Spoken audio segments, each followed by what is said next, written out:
아버지가 돌아가시니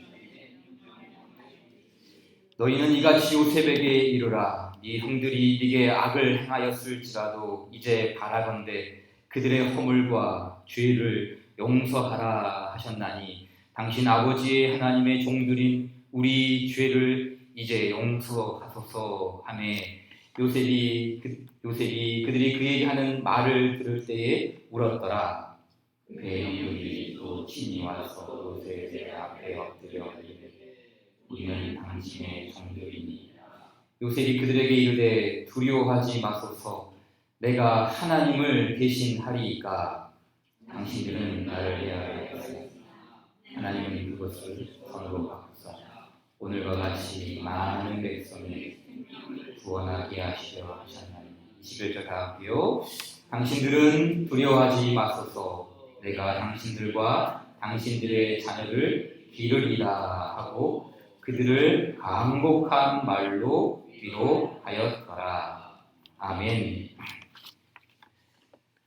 혹시 영화 좋아하시는 분들 계시죠? 그 영화를 좋아하시는 분들 중에 혹은 영화를 안 좋아하시는 분도 이런 말들을 한번 들어봤을 법한데요. 혹시 스포일러라는 말을 들어보셨습니까? 장로님, 스포일러 혹시 영화 제작하는 은성이가 이런 말 가르쳐주지 않았던가요? 윤 권사님 들어보셨나요? 많이 들어봤는데 이 스포일러라는 말이 뜻이 뭐죠? 혹시 아시는 분 계시나요? 스포일러? 이 스포일러라는 말은 그 이제 국어 사전에는 없는데 좀 이제 문화적인 사전에 보게 되면 나오는데 어떤 뜻이냐면 영화나 드라마, 소설 등의 주요 줄거리나 내용을 미리 밝히는 이렇게 행동을 뜻하는 게 이 스포일러라고 하는 거예요. 그러니까 이제 뭐 은성이 같은 경우는 영화가 이렇게 나오기 전에 미리 다 이렇게 할 거 아닙니까? 그러니까 스토리를 다 알고 있죠. 그런데 만약에 은성이가 장로님한테 와가지고 아빠 이번에 무슨 영화가 나올 텐데 내용이 이렇게 나가고 주인공은 나중에 죽을 거야. 뭐 내용 다 이야기해줬어요. 장로님한테 이제 영화 티켓을 줬어요. 보러 가시겠습니까? 내용을 다 아는데 안 가겠죠. 안 가죠. 이게 왜 이 스포일러 그런 역할을 하는 게 바로 이 스포일러죠. 그러니까 사실 그 영화 드라마의 그 묘미가 뭡니까? 반전이죠. 반전. 그렇죠? 반전이나 우리가 예상하지 못한 결말을 딱 이제 거기에 이제 우리가 잘 주의 깊게 보는 거 아니겠습니까? 그런데 이제 스포일러까지 다 알려주는 거예요. 다. 이번 다음번에 주인공 죽을 거야. 주인공 죽을 거야. 그러면 이제 벌써 이제 시시해지죠. 재미가 없죠. 또 그 영화 말이야. 범인은 송강호야, 송강호. 미리 알려주면은 정말 재미가 없고요. 또 요즘 칸 영화제에서 상 받았던 영화 기생충의 마지막 장면에 진짜 기생충이 나오는 거 알아? 이렇게 뭐 다 알려주면은 영화를 보는 맛이 사실은 잘 생기지 않습니다. 우리 오늘 요셉의 본문, 그렇죠? 창세기 50장 요셉의 본문 나왔는데 뭐 주일 오후 예배 나오시는 성도들이라면 수준이 뭐 다 좀 상급 아닙니까? 요셉 모르는 사람 있습니까? 요셉 이야기고 다 압니다. 다 알죠. 그리고 우리가 요셉 그러면은 실제로 참 성경 이야기만이 아니라 영화로도 이렇게 많이 제작이 되어 있지 않습니까? 그래서 뭐 옛날에 이집트 왕자 요셉에 대한 이야기 또 실제로 뭐 더 바이블이라는 드라마라도 이렇게 요셉이 이야기가 이렇게 크게 왔는데 사실 요즘 이제 또 한 번 이렇게 요셉에 대한 드라마나 영화가 나온다고 그러보세요. 우리가 뭐 어떤 기대감을 가지고 보나요? 다 아는 내용이래. 이거 뻔한 내용인데 요셉이 노예로 팔려갔다가 억울한 누명을 쓰다가 급기야는 마침내는 총리가 되는 이 내용 다 알기 때문에 사실은 이 요셉에 대한 이야기가 그렇게 흥미롭게 다가오지는 않습니다. 자, 그래서 이 시간에는 우리가 뭐 다 아는 내용이지만 참 간략하게 다 알고 있다는 것을 전제하여서 우리 두 명씩 한번 짝을 지어볼까요? 두 명씩 짝을 지어서 여러분이 스포일러가 되는 거예요. 요셉에 대한 스포일러가 돼서 요셉에 대한 이야기, 요셉에 대한 인생, 요셉이 누구의 아들이고 요셉이 어떤 인생을 살았고 어떤 굴곡진 삶을 살았는지 그리고 마지막에는 어떻게 됐는지 한번 두 명씩 짝을 지어서 스포일러가 돼서 여러분 이야기해 주는 거예요. 그렇죠? 한번 우리 두 분씩 한번 짝을 지어보실래요? 네, 동성끼리 한번 이렇게 짝을 지어보실래요? 괜찮습니다. 뭐 이렇게 이성끼리 해도 되고요. 네, 상관없습니다. 같이. 자, 먼저 두 명씩 짝을 지었으면 손바닥을 이렇게 먼저 대보세요. 두 분이 손바닥을 한번 대보시고 손바닥이 작은 사람이 손바닥이 큰 사람한테 설명해 주신 겁니다. 그렇죠? 손바닥이 작은 사람. 오은경 집사님? 혼자 계시는 분 계신? 네. 짝이 안 맞으면 3분씩 하세요. 네. 네. 어떻게 됩니까? 이거 어디로 가십니까? 어디로 막 가세요? 네. 두 분씩. 자, 짝지어서 손바닥 대시고. 자, 준비. 자, 시작. 손바닥이 작은 사람이 손바닥이 큰 사람한테 요셉에 대해서 이제 스포일러 해주시는 거예요. 자, 이야기해 주세요. 요셉이 어떤 삶을 살았고, 요셉의 아버지는 누구이고, 요셉이 또 어떤 굴곡진 인생을 살았는가 다 아는 거니까. 자, 이야기해 주세요. 1분 드리겠습니다. 시작!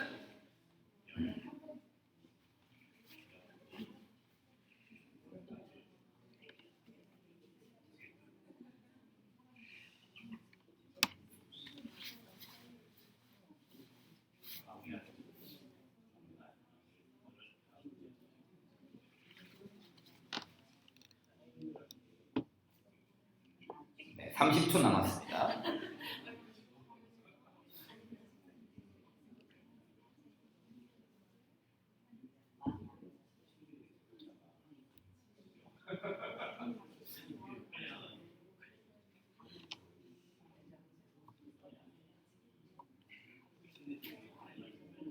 자, 10초 남았습니다. 정리해 주세요.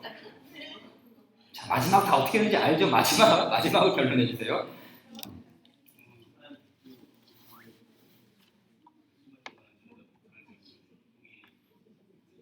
네, 마무리 짓겠습니다. 네.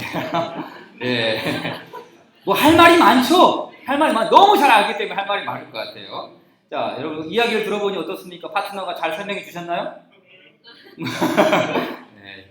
혹시 그 요셉에 대한 이 정보를 주면서 내 파트너가 섭리라는 말을 썼다. 한번 손 들어보세요. 섭리라는 말을 쓴 사람 있나요? 혹시? 섭리. 아무도 없습니까? 스포일러가 아닌데 그럼? 네, 그렇죠? 네.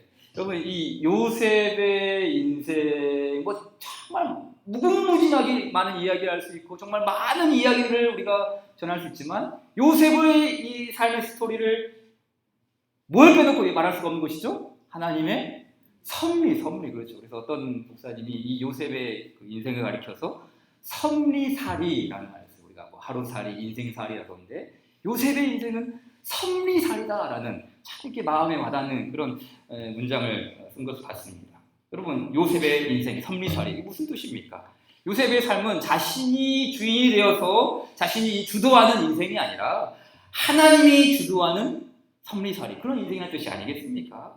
그렇다면 우리가 그렇게 자주 말하는 그럼 섭리가 뭔가 섭리 너무나도 자주 듣고 있는 이 섭리라는 말이 여러분 섭리라는 말이 정확하게 이해가 되십니까? 이 섭리라는 말을 국어사전에 정의를 찾아보니 4가지가 나오더라고요. 첫째, 잘 조리하는 것.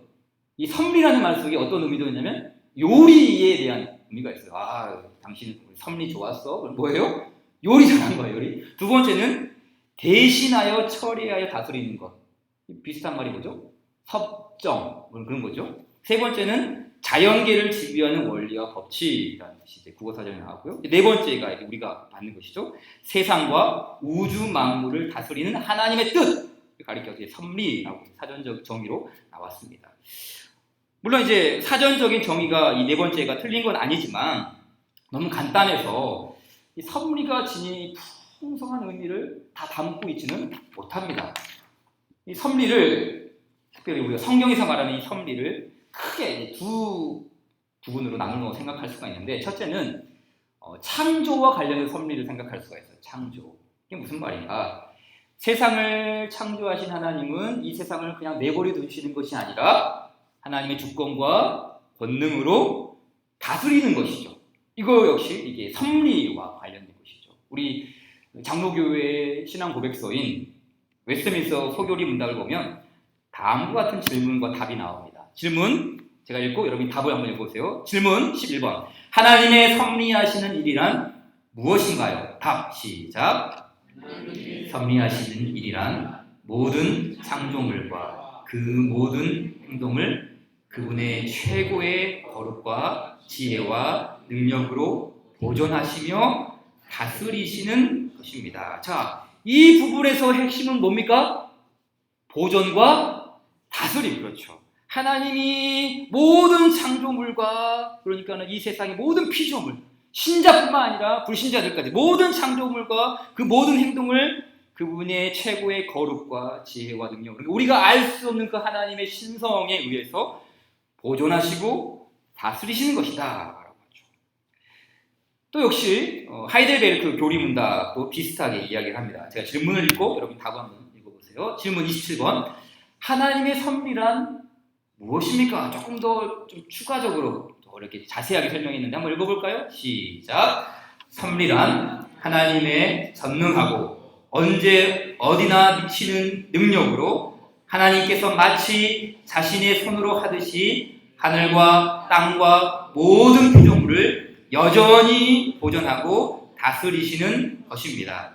그리하여 잎새와 풀, 비와 가뭄, 풍년과 흉년, 먹을 것과 마실 것, 건강과 질병, 부와 가난, 참으로 이 모든 것이 우연이 아니라 아버지와 같은 그의 손길로 우리에게 임합니다. 그렇죠. 이 부분의 핵심 역시 앞에서는 보존과 다스림을 이야기했죠. 그러나 동시에 보존과 다스림을 이야기한과 동시에 또 하나 강조한 게 뭡니까? 우연이 아니라 우리 하나님 아버지와 같은 그의 손길로 우리에게 임하는 것이 뭐라고요? 섭리라는 것이죠. 요셉이 만났던 섭리가 바로 이것이죠. 요셉이 만났던 인생의 비와 가뭄, 요셉이 만났던 인생의 풍년과 흉년, 요셉이 만났던 인생의 건강과 질병, 요셉이 만났던 인생의 부와 가난, 요셉이 만난 이 모든 것은 우연이 아니라 하나님의 섭리, 하나님의 손길에서 이렇게 이루어진 것이 아니겠습니까? 그래서 미국의 존 파이퍼라는 목사님은 섭리에 대해서 이런 말을 했어요. 섭리는 하나님이 주권자이며 모든 것을 인도하신다는 진리이다. 아주 짤막하지만 정말 모든 것을 담고 있는 압축적인 말이죠. 한번 더 볼까요? 섭리는 하나님이 주권자이며 모든 것을 인도하신다는 진리이다. 그렇죠. 섭리는 하나님이 주권자이며 모든 것을 인도하신다는 진리입니다. 따라서 세상에서 가장 복된 인생살이는 무엇입니까? 바로 섭리살이죠. 왜 섭리살이가 축복 중에 축복이요? 왜 섭리살이가 은혜 중에 은혜입니까? 다른 게 아니지 않습니까? 하나님이 주권자이며 우리의 인생의 주권자이며 우리의 모든 것을 인도하시기 때문에 그 섭리살이가 은혜 중에 은혜요 축복 중에 축복이 아니겠습니까? 그래서 이 섭리라는 말 속에는 하나님의 그 예비하심이 있지 않습니까? 하나님의 예비하심, 하나님이 주권자이시고 또 하나님 우리의 모든 것을 인도하시기에 하나님은 예비하신다. 그러니까 이 섭리와 예비하심이 결국 떨어진 말이 아니라는 것이죠. 물론 성경에는 섭리라는 단어가 나오지 않습니다. 섭리라는 구체적인 표현이 나오지 않아요. 그러나 섭리를 아주 잘 드러내는 그 문장이나 혹은 표현이 있죠. 이거 뭔지 아세요? 성경 퀴즈입니다. 창세기 22장 8절이죠. 하나님이 내모하시리라. 뭡니까? 하나님이 아무도 모릅니까? 이삭을 번제를 제물로 바친과 동시에 그때 했던 그렇죠. 아브라함의 고백. 하나님이 친히 준비하시리라. 이게 뭐라고요? 섭리예요. 섭리. 그렇죠. 섭리의 용어가 바로 하나님이 친히 준비하시리라. 그러니까 하나님께서 준비하시고 우리의 인생을 인도하시는 주권자 되시는 그 하나님께서 이끌어가시는 그 하나님이 친히 준비하시니 바로 이 섭리라는 것이죠. 자, 그럼 오늘 요셉과 관련해서 하나님께서 요셉을 어떻게 섭리하셨습니까? 주께서 섭리하신 그 예비의 은혜가 무엇입니까? 이 요셉과 관련해서 하나님께서 예비하신, 친히 준비하신 요셉의 섭리의 은혜는 크게 두 부분으로 나눌 수가 있어요. 하나는 육체적인 것과 영적인 부분으로 나눌 수가 있는데요. 먼저는 육체적인 부분입니다. 하나님은 이 요셉을 통해서 어떤 일을 섭리하셨습니까? 많은 사람의 생명을 살리기 위해 요셉을 섭리하셨죠. 그러니까 요셉이 죽은 줄로만 알았던 형들이 총리가 된 요셉 앞에 딱 맞닥뜨렸습니다. 그때 요셉이 자신의 정체를 밝히죠. 형님들, 제가 요셉입니다. 그러면서 요셉이 한 말이 뭡니까? 창세기 45장 5절 말씀 같이 한번 읽어볼까요? 시작. 당신들이 나를 이곳에 팔았다고 해서 근심하지 마소서, 한탄하지 마소서. 하나님이 생명을 구원하시려고 나를 당신들보다 먼저 보내셨나이다 라고 했어요. 자, 여기서 말하는 생명은 그 대생년으로 7년의 그 대생년으로 기근 속에서 기진맥진하는 이집트 사람들, 가나안 사람들, 또 여러 지역의 사람들을 다 포괄하고 있는 것이죠. 그러나 그 생명, 하나님의 생명을 구원하시려고 했던 그 생명의 주된 포커스는 지금 누구에게 맞춰지고 있어요? 야곱의 가족 70명.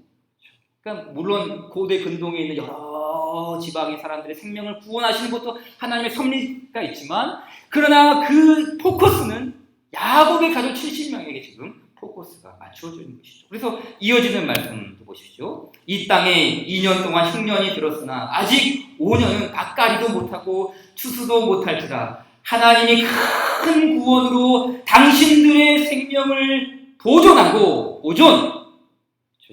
이스라엘 백성들, 하나님의 야곱의 가족 70명, 당신들의 생명을 보존하고 당신들의 후손을 세상에 두시려고 나를 당신들보다 먼저 보내셨나니 그런즉 나를 이리로 보내이는 당신들이 아니요 하나님이시라. 하나님이 나를 바로에게 아버지로 삼으시고 그 온 집의 주로 삼으시며 애굽 온 땅의 통치자로 삼으셨나이다 라고 했습니다.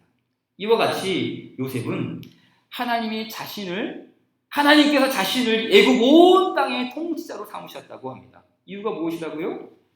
생명을 보존하고 당신들의 후손을 세상에 두시기 위해서. 그러니까 육적인 것이죠. 육체적인 것이죠. 이 생명을 살리기 위해서 하나님께서 요셉을 예비시키시고 앞서 보내시고 먼저 준비시켰던 것이죠. 그럼 육체적인 부분만 있는 거 아니죠? 영적인 부분도 있죠. 하나님께서 왜 요셉을 먼저 보내셨는가?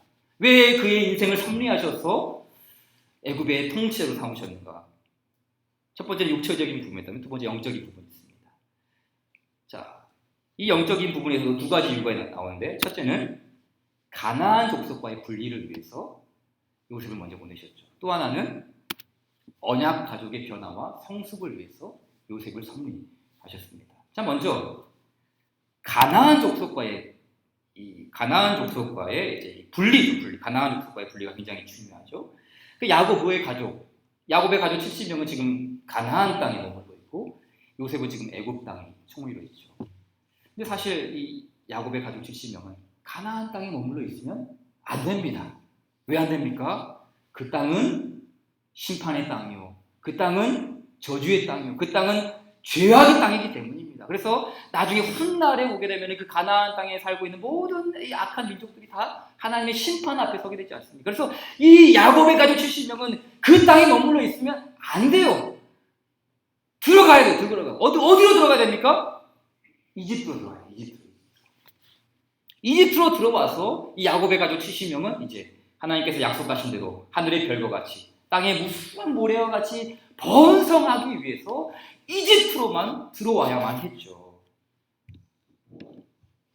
애굽이 일종의 인큐베이터, 그렇죠? 이 어린 아이가 잘 자라날 수 있도록 인큐베이터 역할을 하는 것이, 야곱의 가족 70명이 수많은 민족으로 번성할 수 있도록 그 인큐베이터 역할을 하는 것이죠. 근데 그 일을 하기 위해서 하나님께서 요셉을 섭리하시죠. 시편 말씀 보면 이런 말씀이 있어요. 시편 말씀 우리 한번 같이 읽어볼까요? 시작. 그가 한 사람을 앞서 보내셨으며 요셉이 종으로 팔렸도다. 그러니까 요셉이 뭐 뜻하지 않게 좀 억울하게 종으로 팔리는 것 같지만 사실은 주어가 뭡니까? 주어가 그가 하나님. 그가 한 사람을 앞서 보내셨는데 그가 바로 요셉이다. 그가 종으로 팔렸도다 라고 합니다. 이어지는 말씀도 보세요. 그를, 요셉이죠, 그의 집의 주관자로 삼고 그의 모든 소유를 관리하게 하고 그의 뜻대로 모든 신하를 다스리며 그의 지혜로 장로들을 교훈하게 하였도다. 주께서 요셉을 높이셨다는 뜻이에요. 총리로 삼으셨다는 뜻이죠. 그럼 왜 그렇게 하셨는가? 시편 105편 23절 이하에 다음과 같은 말씀이 나옵니다. 같이 한번 읽겠습니다. 시작. 이에 이스라엘이 애굽에 들어가며 야곱이 함의 땅에 나그네가 되었도다. 여호와께서 자기의 백성을 크게 번성하게 하사 그의 대적들보다 강하게 하셨으며, 그렇죠. 야곱의 가족 70명, 곧 이스라엘은 애굽에 들어갔습니다. 자기 백성을 크게 번성하시려는 하나님의 계획이었죠. 그런데 이 애굽에 들어가는 그 일을 이루기 위해서 주께서 요셉을 번성하시고 섭리하시고 미리 준비하신 은혜를 따라서 바로 그 계획을 이끌어 가신 것 아니겠습니까? 다시 말해 가나안 족속과 분리됨과 동시에, 죄악과 분리됨과 동시에 하나님의 약속의 그 일을 이루기 위해서 애굽에 들어가서 이제 그 인큐베이터 안에서 번성하는 삶. 바로 그 일을 이루기 위해서 섭리살이의 삶으로 이 요셉을 준비시키는 것이죠. 영적인 이유 두 번째가 또 있죠. 가나안 족속과의 분리, 그리고 애굽에 들어가는 거였다면 또 하나는 뭐냐면은 언약 가족의 변화와 성숙이에요. 이게 참 중요하죠. 여러분 생각해 보세요. 요셉의 형제들이 여전히 변화되지도 않고 계속 악함과 불신앙적인 상태에서, 그런 상태에서 생명이 보존되고 애굽에 들어간다고 해보세요. 이것이 하나님이 바라시는 일입니까? 사람은 여전히 악한데, 여전히 시기하고 질투하고 여전히 미워하고 여전히 죄를 짓고 하나님께 번지하는데, 그런데 하나님께서 딱 눈 감고 봐줄게, 들어가자, 애굽에 들어가자, 내가 한 약속이니까 내가 어떻게든 내가 너희 번성하게 해줄게. 이게 하나님 바라시는 일입니까? 아닙니다. 하나님은 요셉의 인생만 섭리살이한 것이 아니라 야곱의 가족, 특별히 요셉의 형제들도 하나님께서 그 섭리로 개입하심으로써 이 언약 가족의 변화와 성숙을 이끌어 가시죠. 그래서 이 요셉과 만나는 과정을 통해서 이 형제들이 어떻게 됩니까? 깎이고 다듬어지고 자신의 죄를 깨달으면서 그 살아계신 하나님, 정말 살아계신 하나님, 그 우리의 아브라함의 선조의 할아버지의 그 하나님, 우리 아버지의 하나님, 그분이 정말 살아계신 하나님, 그 하나님을 철저하게 경험하게 되지 않습니까? 특별히 그 요셉의 형제들 중에서 어떤 사람이 대표적으로 변화와 성숙을 경험하게 됩니까? 유다. 가룟 유다 말고, 예수님을 팔아놓은 가룟 유다 말고 요셉의 그 형 유다 있지 않습니까? 여러분, 유다가 처음에는 어땠습니까? 요셉을 노예로 팔자고 주동했던 인물이 누구예요? 유다예요. 유다. 그때 막 그 이스마엘 상인들이 나아갈 때 요셉을 이 사람들 팝시다. 유다가 앞장섰어. 유다가. 근데 마지막에 깎이고 모난 곳이 둥그러지고 막 이렇게 하나님의 섭리 속에서 움켜쥐면서 유다가 나중에 어떻게 됩니까? 요셉의 동생인 그 베냐민이 볼모로 잡히게 된 위기에 처했어요.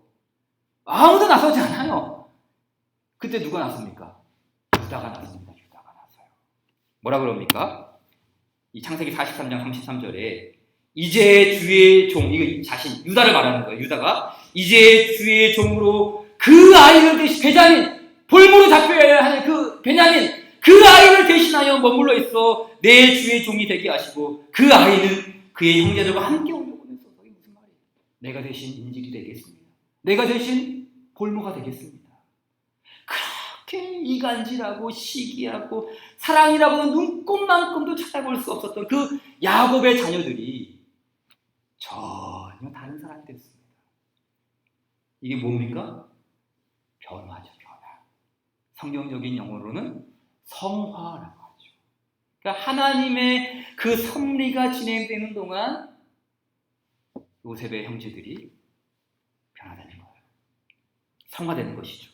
그러니까 하나님은 섭리를 사용하셔서 신자를 변화시키시고 이스라엘 자손을 성숙시키시는 것이죠. 그러니까 이 부분과 관련하여서 브루스 월키라는 신학자가 아주 간단하지만 정말 의미 있는 말로 아주 짤막하게 설명을 했는데, 이 한 문장, 하나님의 섭리가 언약 가족을 인도하고 있다. 우리 함께 읽어볼까요? 시작. 하나님의 섭리가 언약 가족을 한 번 더 시작. 하나님의 섭리가 언약 가족을 아멘. 그렇죠. 하나님의 섭리가 요셉 한 사람이 아니에요. 요셉 한 사람이 아니라 그 언약의 가족 모두를 인도하고 있는 것이죠. 야곱을 비롯하여서 그 무지했던 형제들, 그 악랄했던 형제들까지 다 인도하면서 하나님의 섭리 속에서 애굽에 들어가게 하시고, 하나님의 섭리 속에서 총리가 되게 하시고, 하나님의 섭리 속에서 가족이 다시 만나게 되고, 하나님의 섭리 속에서 용서와 사랑으로 그 가정이 회복되고,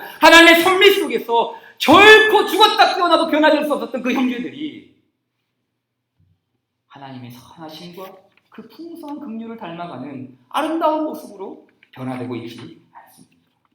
이제 이 구약의 언약 가족을 섭리했던 그 하나님의 손길은 이제 우리에게 다가왔어요.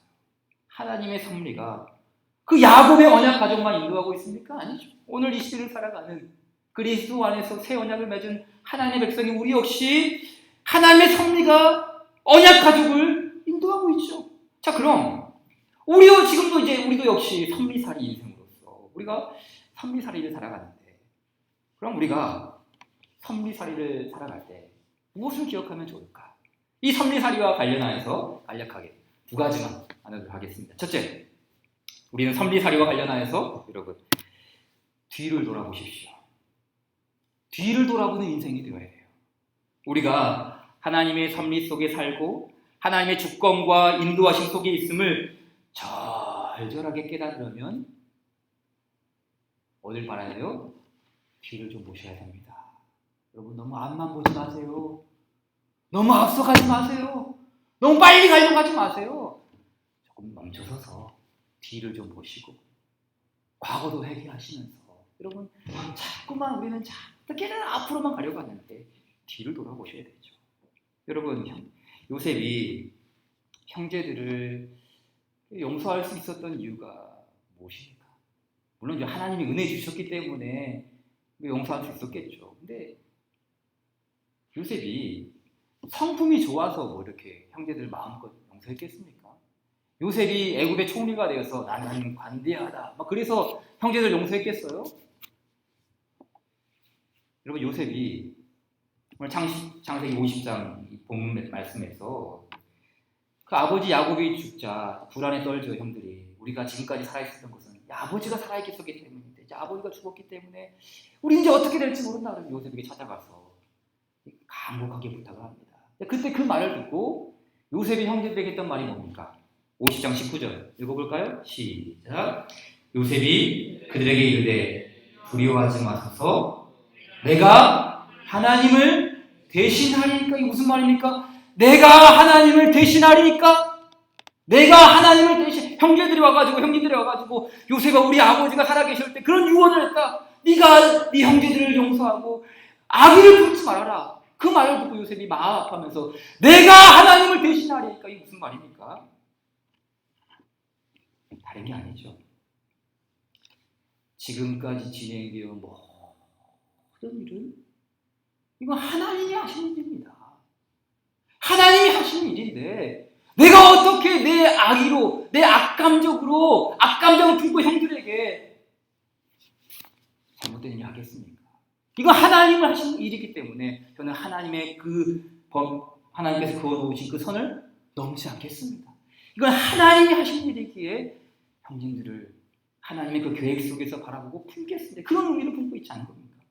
여러분, 요셉은 그 인생의 굴곡진 삶을 살아갈 때마다 순간순간 뒤를 돌아봤을 것 같아요. 보세요. 어렸을 적에 아버지의 심부름으로 형들을 찾아 나섰어요. 여보, 내가 가서 형들이 어딨는지 잘 보고 와라. 여러분, 그 일이 우연이었을까요? 평상시 같으면 형들을 쉽게 찾을 수 있어요. 형님들이 동네 가까운 언덕에서 양떼들 물 먹이고 양떼들에게 초원을 먹이고 있으니까 형들은 쉽게 찾았어요. 근데 그날따라 형들이 안 보여요. 그래서 형님들 어디 있지 막 찾고 있는데 어떤 날따라 딱 만나죠. 너 누구 찾고 있냐? 우리 형님들 찾고 있고, 그 형제들 저쪽에 있다. 평상시에 만나지 못한 사람이 만나서 그 사람이 형님들이 있는 곳을 알려줘요. 이게 우연입니까? 그리고 형님들을 찾아서 나섰죠. 그때 형님들이 보고 이제 꿈꾸는 자가 온다. 저 녀석을 어떻게 할까? 그때에 저쪽에서 이스마엘 상인들이 지나갑니다. 그리고 요셉이 구덩이에 갇히자 그때 이스마엘 상인을 불러서 노예로 팔죠. 이게 우연입니까? 결코 우연이라고 간주하기에는 너무 딱 들어맞는 것이죠. 그리고 뿐만 아니라 요셉이 노예로 팔렸을 때에도, 보디발 장군의 그 감옥에 갇혔을 때에도, 옥살이를 할 때에도, 억울한 누명을 쓸 때에도, 또 왕의 그 술 맡은 관원과 떡 굽는 관원의 그 꿈을 해석했을 때에도 이거는 결코 우연이라고 말할 수가 없는 것이죠. 하나님의 계획을 빼놓고는 설명할 수가 없죠.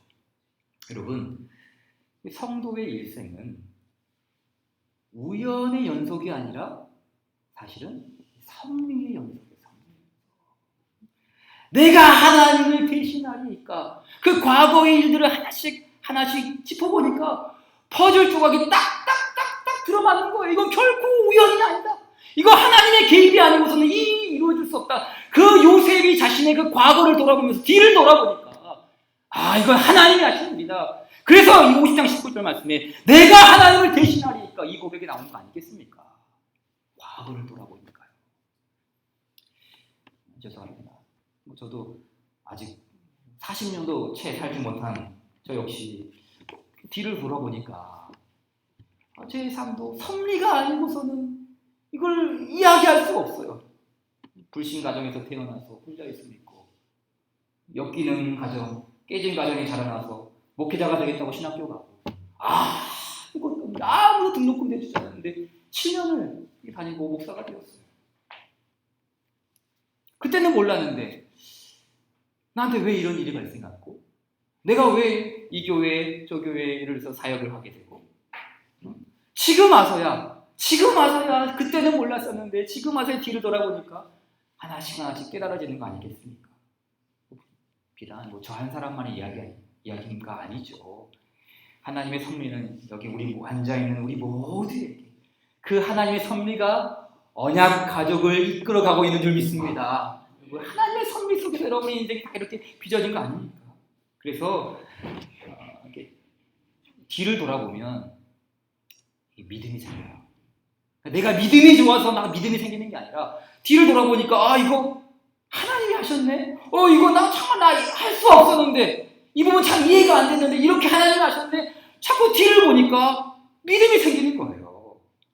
20년 전에 신학교에 첫 입학할 때 아골골짝 빈들에도 복음 들고 가오리다, 그렇게 선포했던 그런 인생이 뒤를 돌아보니까 하나님의 섭리 속에 내가 여기까지 왔는데, 하물며 하나님의 섭리가 지금도 계속된다면 두려울 게 뭐가 있으냐? 물론 두려운 게 있죠. 아직도 두려워요. 아직도 주님이 너 저 오지로 선교사로 가라, 교회 개척해라, 저 작은 시골 교회 가서 농어촌 교회 목회하라, 그러면은 두려움이 있죠. 근데 그때마다 자꾸 좀 뒤를 돌아보면은 참 어려울 때 많았었는데, 참 그 힘든데 그때도 잘 버텨냈는데, 그렇게 하나님 도와주셨는데 그 섭리를 믿는다면 조금씩 용기가 솟아오르는 거 아니겠습니까? 여러분, 그게 하나님께서 우리의 믿음을 사용하시는 원리 아닙니까? 그냥 막 부어주셔가지고 우리를 성령 충만하게 하시는 것이 아니라 하나씩 짚어가시면서 하나님께 생각하신 일들을 기억하게 하심으로써 우리로 하여금 이 충만한 믿음에 살게 하신 하나님. 그래서 우리가 자주 부르는 그 찬송 뭡니까? 지금까지 지내온 것 은혜라. 그렇죠. 주의 크신 은혜라. 그게 섭리가 아닙니까? 주의 크신 은혜. 지금까지 크신 은혜로 인도하셨기에 이제 뒤를 돌아보고 앞을 바라보는 것이죠. 그래서 우리가 두 번째 뭡니까? 뒤를 바라보면 이제 앞을 바라보시죠. 과거를 바라보니까 하나님 여기까지 인도하셨군요. 이제 뒤를 돌아봤으니 앞을 바라봐야 되죠. 여러분, 요셉이 50장을 본문에 있지는 않았지만 24절 한번 볼까요? 여러분, 50장 24절 보세요.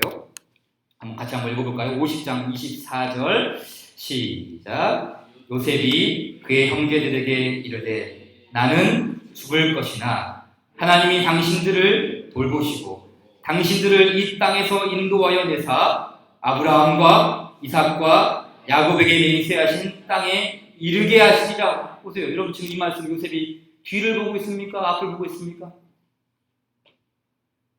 앞을 보고 있죠. 그렇잖아요. 요셉이 그의 형제들에게 이르되 나는 죽을 것이나 하나님이 당신들을 돌보시고 당신들을 이 땅에서 인도하여 내사, 여기 이 땅은 애굽이죠. 이 땅에서 인도하여 내사 아브라함과 이삭과 야곱에게 맹세하신 그 땅에, 그 약속의 땅에, 그 언약의 땅에 이르게 하시리라.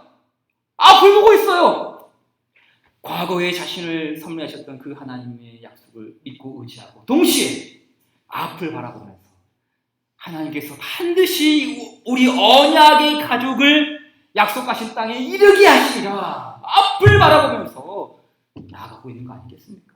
여러분, 하나님의 섭리를 맛본 인생은 결코 현실에 안주하지 않습니다. 결코 또 뒤로 회귀하지도 않아요. 또 그 밑에 있는 말씀도 보십시오. 25절 말씀 시작. 요셉이 또 이스라엘 자손에게 맹세시켜 이르기를 하나님이 반드시 당신들을 돌보시리니 당신들은 여기서 내 해골을 메고 올라가겠다 하라. 이거 뭡니까? 자신이 죽어서 뼈가 되고 해골이 되지만 하나님은 반드시 우리 언약 가족을 약속의 땅으로 인도하시다. 그러니 나는 죽어서 뼈가 되고 재가 되지만 나 역시 언약의 땅에 반드시 갈 것이다. 앞을 바라보고 있지 않습니까? 앞을 바라보고 있어요. 보세요. 하나님의 섭리를 확실하게 믿고 있습니다. 하나님의 섭리. 반드시 당신들을 돌보시고 반드시 내 해골을 메고 당신들을 나아갈 것이다. 왜? 하나님 반드시 그 섭리를 이끌어 가시기 때문이다라는 그 확실한 믿음과 신앙에 있어서 바라보고 있는 거 아니겠습니까? 이 말씀을 히브리서 기자는 어떻게 말했습니까? 믿음으로 요셉은 임종시에 이스라엘 자손들이 떠날 것을 말하고 또 자기 뼈를 위하여 명하였으며 이 행위를 가리켜서 믿음이라고 말해요. 믿음. 하나님의 섭리가 믿음을 일으키는 것이죠. 그 하나님의 섭리 속에서 반드시 내 인생의 과거를 섭리하신 하나님은 내 앞길에도 섭리하실 것이라는 그 믿음 속에, 확고한 믿음 속에 나아가는 것 아니겠습니까? 여러분, 하나님은 자신뿐만 아니라 언약 백성들 모두를 약속의 땅으로 인도하실 것을 이 요셉은 믿었습니다. 그럼 아까 우리가 처음에 스포일러 나누었죠. 어떻게 보면 요셉도 스포일러예요. 스포일러. 마치 그 영화의 결말을 다 본 것처럼 하나님은 우리를 이 땅에서 인도하여 내사 아브라함과 이삭과 야곱에게 맹세하신 땅에 이르게 하시리라. 이미 결말을 다 말해버렸어요. 아니 지금 창세기 첫 부분이 아니에요. 창세기. 이 성경을 모르는 사람들은 이스라엘 백성들이 약속의 땅에 들어갈까? 못 들어갈까? 모르는 사람들은 궁금해요.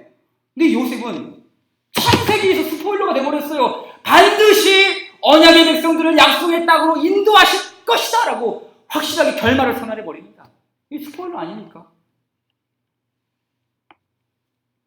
그럼 그러기에 이 결론을 과감하게 말할 수 있는 이 요셉의 모습을 보면서 사실은 우리도 우리 인생의 스포일러가 되어야 돼요. 우리도 과감하게 말할 수 있어야 돼요. 우리의 인생의 삶의 끝은 무엇인가? 우리 성도의 끝은 무엇인가? 우리 성도의 결말은 무엇인가? 과감하게 말할 수 있죠. 우리의 성도의 인생은 어떻게 끝납니까? 우리의 엔딩은 무엇으로 끝납니까? 이 말씀을 기억하십시오.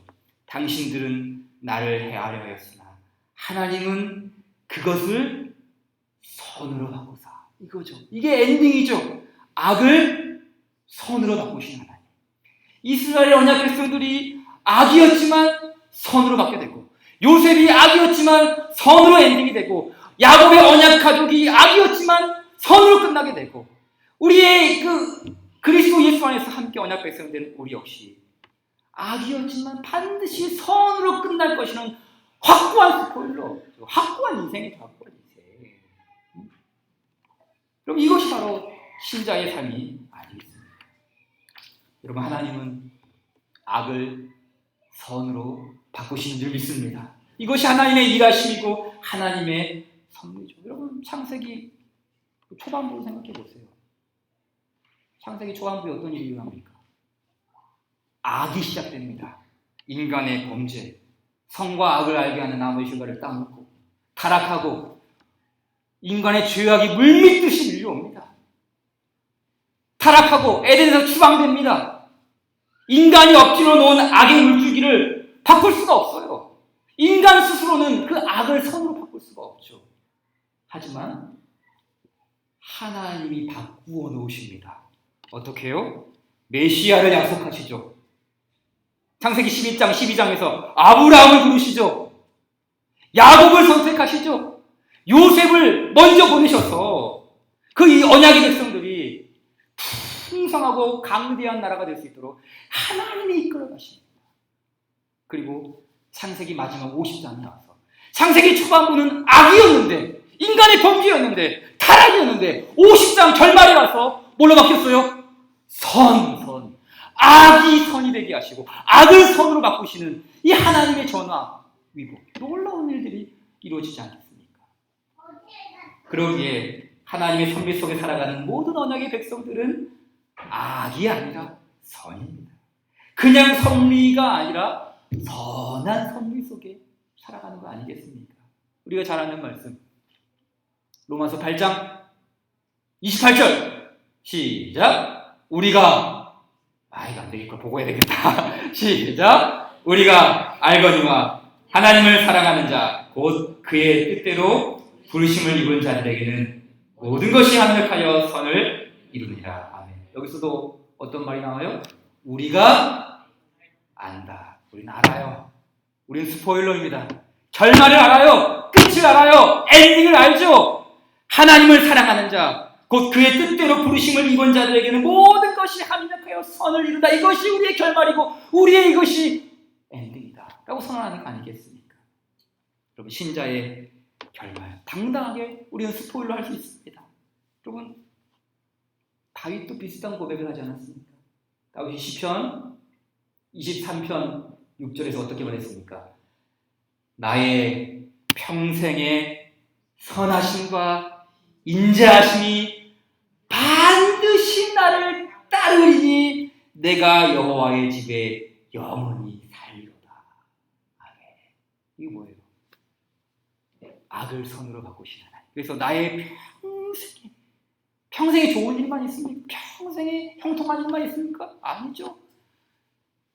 사망의 음침한 골짜기, 눈물의 골짜기, 아픔의 골짜기, 시련의 골짜기 얼마나 많았습니까? 그런데 다윗이 마지막 고백이 뭡니까? 내 평생의 선하심과 인자하심이 반드시 반드시 나를 따르리니, 이 따른다라는 말이 원문에 보면 추적한다는 거예요. 추적. 그 전쟁 영화 보게 되면 로켓 띠띠띠띠띠 딱 설정해 놓고 발사시키면은 끝까지 터질 때까지 물고 늘어진 것이죠. 근데 그 물고 늘어진 그 우리를 추적하는 게 뭐냐면은 하나님의 선하심과 인자하심이 나를 추적해서 반드시 나를 악에서 선으로 바꾸시고 잘못된 길에서 하나님의 그 선을 이루어 가시는 하나님의 놀라운 은혜를 설명하고 있는 것 아니겠습니까? 여러분, 바로 이 은혜죠. 물론 이 은혜는 그리스도 안에서 주어졌다는 사실을 우리가 간과해서는 안 되죠. 우리가 이 시편 23편 6절 말씀이 옛날 버전에는 어떻게 되냐면 나의 평생의 선하심과 인자하심이 정녕 나를 따르리니, 정녕 나를 따르리니. 이와 비슷한 표현이 창세기 2장에서 뭐라 했어요? 이것을 먹는 날에는 정녕 죽으리라. 인간의 범죄에는 정녕 죽을 수밖에 없어요. 그런데 그리스도 예수 안에서 하나님의 선하심과 인자하심이 흐르는 그 섭리 인생은 정녕 나를 따른다. 반드시 하나님의 그 은혜가 나를 추적한다라는 거 아니겠습니까? 그래서 우리는 예수 그리스도 안에서 어떻게 말했어요? 내 평생의 선하심과 인자하심은 반드시 나를 추적합니다. 우리는 그리스도 예수 안에서 모든 것이 합력하여 선을 이룰 수 있습니다. 그 예수님의 개입이 없이는 설명할 수 없는 것이죠. 그리스도 예수 안에서. 그리스도 예수 안. 그 그리스도 예수 안에 있는 성도들은 나의 평생의 선하심과 인자하심이 반드시 나를 따르리니 라고 선언할 수 있고요. 그리스도 예수 안에서 우리 인생은 악이 아니라 선의 엔딩으로 반드시 맺힐 것이라는 당당한 이 스포일러의 모습을 함께 고백할 수 있는 것 아니겠습니까?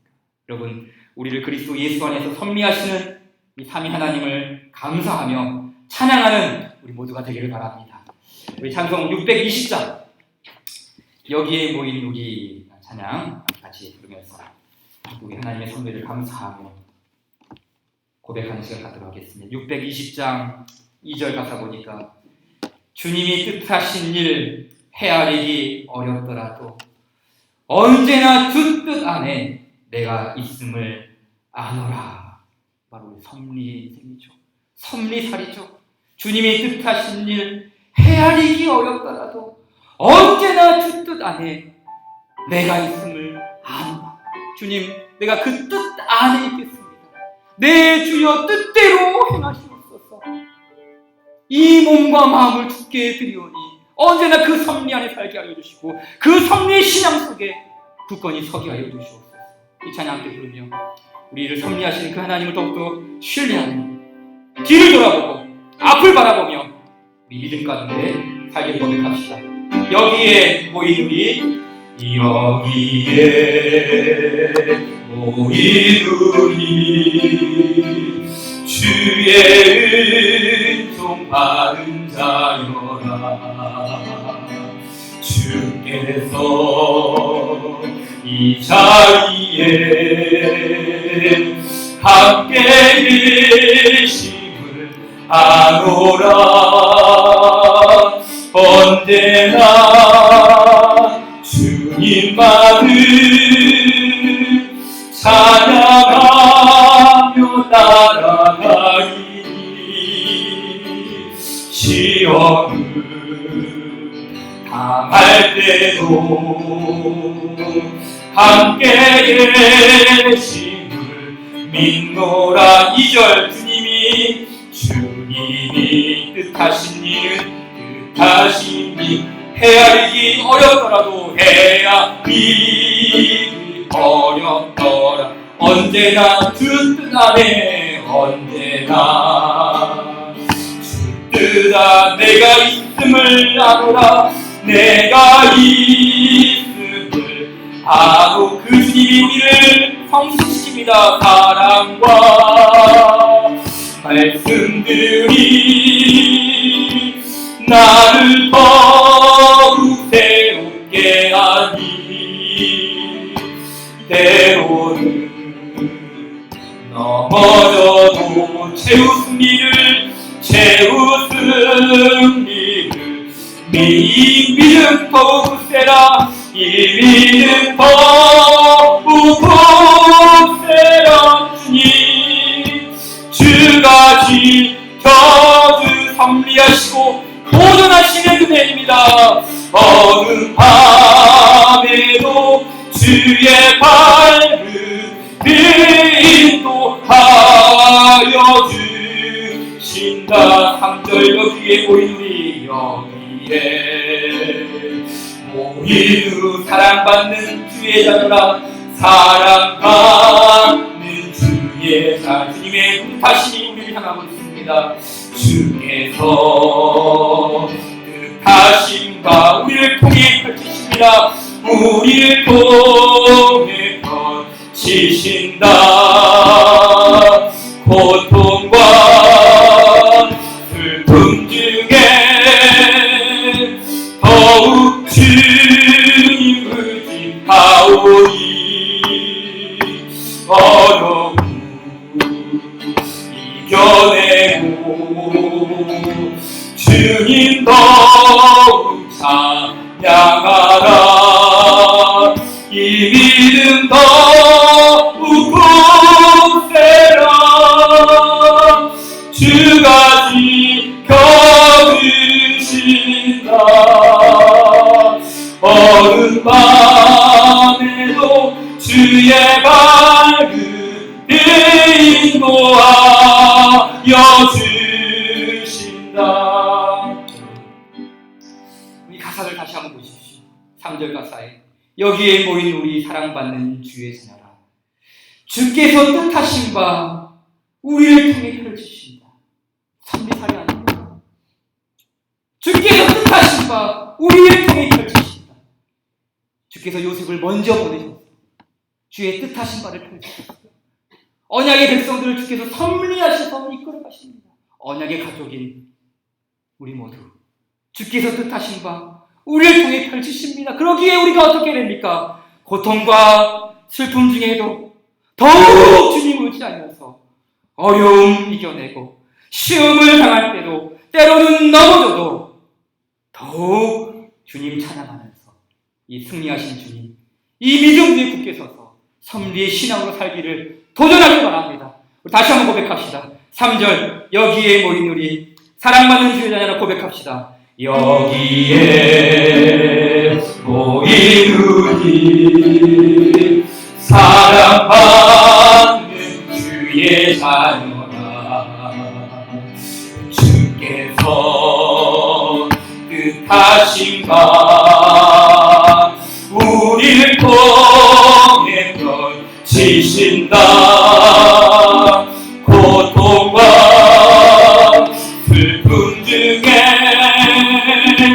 더욱 주님 의지하오니 어려움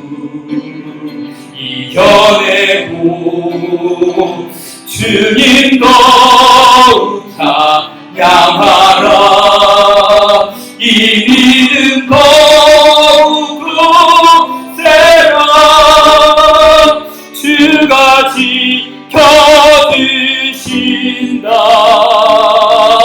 어두운 밤에도 주의 밝은 빛 인도하여 주신다. 이 시간에 같이 기도합시다. 주님, 어두운 밤에도 우리 인생의 밤에도 주의 섭리는 꺼지지 않았습니다. 그 주의 섭리의 불빛은 그치지 않습니다. 주님, 우리를 더욱더 섭리하시는 그 주님, 언약의 가족들을 인도하시는 그 하나님의 주권과 섭리를 믿기에 주님, 우리가 주님만을 찬양하며 주님만을 의지하며 나아가기 원합니다. 뒤를 돌아보며 앞을 바라보며 나아가기 원합니다. 주여, 우리에게 이겨낼 수 있는 힘을 주시옵소서. 도전할 수 있는 믿음을 주시옵소서. 앞을 향해 나아갈 수 있는 믿음 가운데 굳건히 서게 하여 주시고 이 섭리의 믿음 위에 굳세게 서게 하여 주시옵소서. 기도합시다. 살아계신 하나님 아버지 감사합니다. 아버지 하나님, 더욱더 우리가 주 안에서 힘을 얻게 하여 주시옵시고 아버지, 주께서 뜻하신 바 우리를 통해 펼치시기에 아버지, 우리의 그 섭리의 은혜를 우리가 깨닫게 하여 주시옵소서. 우리가 알게 하여 주시옵소서. 그리하여서 우리가 현실에 안주하지 아니하고 아버지, 이 자리에 주눅들지 아니하고 하나님, 지금까지 우리를 인도하여 주신 이 하나님의 놀라우신 예비하심과 섭리하심 속에 아버지 의지하여 인도하며 하나님, 그 인도하심 속에서 살아갈 수 있도록 주여 우리를 주장하시고 인도하여 주시옵소서. 아버지 하나님, 하나님 백성들을 선하고 아름답게 인도하시는 하나님 아버지, 우리의 결말을 우리가 알고 믿기에 우리가 확실하게 알고 아버지 하나님 고백합니다. 믿음으로 선포하며 나아가오니 주여 우리를 도우시소. 더욱더 굳세게 하여 주시고 더욱더 믿음 위에 서게 하여 주시옵시고 아버지, 어려움 이겨내고 시험 이겨내고 넘어져도 최우승 위에서 나아갈 수 있는 우리 거룩한 성도들, 언약과 가족의 백성들 다 주여 우리를 도우시고 인도하여 주시옵소서. 감사합니다. 성령님, 주께서 도우시고 인도하여 주시옵소서. 오 아버지 하나님,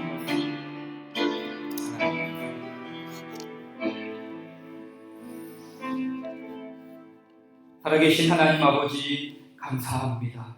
주께서 살아계셔서 우리를 보존하시고 다스리시며 우리 안에서 일어나는 모든 일이 우연이 아니라 하나님께서 예비하신 그 모든 퍼즐 조각을 지금도 하나하나씩 맞춰가시며 우리의 인생을 섭리하시는 이 놀라우신 하나님의 손길을 우리가 주께 의탁하며 우리의 인생을 주님께 맡겨드리옵나이다. 주여, 우리의 모든 삶을 주관하셔서 주의 뜻대로 인도하여 주시옵소서. 살든지 죽든지 모든 것 주 뜻 안에 있사오니 아버지, 우리는 주님만을 바라보며 주님만을 의지하며 우리 모든 삶을 내어드리며 그 주의 뜻하신 바 안에서 하나님 주의 펼치신 일을 우리가 목도하며 살아계신 하나님의 일하심을 경험하는 우리 모든 주님의 언약 백성들 다 될 수 있도록 주께서 우리를 섭리하시고 특별히 우리의 가정을 주께서 인도 보호하여 주시옵소서. 아버지 하나님, 우리를 사랑하신 하나님 아버지, 우리를 주께서 붙드셔서 우리 모든 가정과 우리 자녀들을 또 이번 한 주간 동안 세상으로 보내셔서 주께서 친히 우리와 함께 계심을 확신하며 나아가기를 원하옵나이다. 주여, 우리와 함께 계셔서 동행하여 주셔서 우리를 이끌어 주시고 모든 때마다 일마다 주의 선한 손이 우리를 주장하시어서 우리 하나님의 복됨과 영광을 아름답게 선포하는 주의 신실한 성도로 살아갈 수 있도록 주께서 은혜와 복을 허락하여 주시옵소서. 지금은 우리 구주 예수 그리스도의 은혜와 성령 하나님의 함께하심과 우리 주 예수 그리스도의 은혜가 바로 그 그리스도 예수 안에서 섭리하시는 은혜를 바라보며 살기를 다짐하는 우리 살아가는 모든 모습들 머리 위에 지금부터 영원토록 항상 함께 있을지어다. 아멘.